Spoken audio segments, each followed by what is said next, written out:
Sejumlah aset tidak terpakai ditemukan di PDAM Tirta Prabu Jaya saat DPRD Kota Prabu Muli mendatangi kantor tersebut.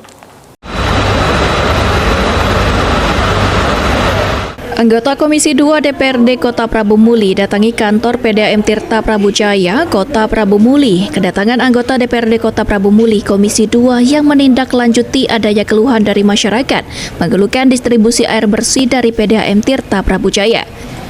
Dalam sidak yang dilakukan DPRD Kota Prabu Muli ini, keluhan masyarakat terkait distribusi air bersih dikarenakan adanya kerusakan mesin pompa PDAM sehingga distribusi air kepada pelanggan menjadi terhambat. Tidak hanya menemukan masalah distribusi air bersih PDAM, anggota DPRD Kota Prabu Muli juga banyak menemukan aset-aset milik PDAM Tirta Prabu Jaya yang sudah tidak bisa dipakai lagi. Ketua Komisi 2 DPRD Kota Prabu Muli, Ferry Alwi, mengusulkan kepada Direktur PDAM Tirta Prabu Jaya agar aset-aset yang tidak bisa dipakai agar dilelang sesuai prosedur. Hari ini kami berkunjung ke kantor PDAM. Jadi terkait dengan kunjungan ini kami menindaklanjuti ada beberapa keluhan masyarakat terkait dengan distribusi air bersih, kemudian terkait dengan kerusakan pompa yang mengganggu distribusi air bersih ke masyarakat. Dan juga kami melihat aset-aset yang ada di PDAM ini.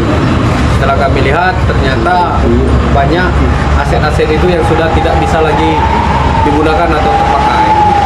Dan kami menyarankan kepada Pak Direktur agar aset-aset yang memang tidak bisa lagi dimanfaatkan ataupun diperbaiki, ya kami mengusulkan agar untuk segera dilakukan proses lelang dengan tentunya dengan aturan-aturan yang berlaku agar hasil dari lelang tersebut bisa dimanfaatkan untuk kebutuhan yang ada di PDAM ini. Menurut Direktur PDAM Tirta Prabu Jaya, Adi Alson, kurang maksimalnya pelayanan PDAM Tirta Prabu Jaya ini disebabkan dari kepemimpinan yang lama, karena dirinya baru menjabat sebagai Direktur PDAM Tirta Prabu Jaya kurang lebih baru 3 bulan.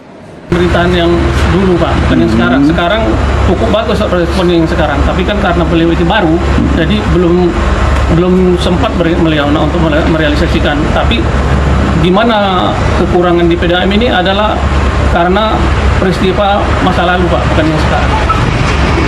Meski Direktur PDAM Tirta Prabu Jaya tergolong baru dalam menjabat, DPRD Kota Prabu Muli berharap PDAM bisa memberikan pelayanan maksimal kepada masyarakat Kota Prabu Muli. Agi Perkasa, PAL TV.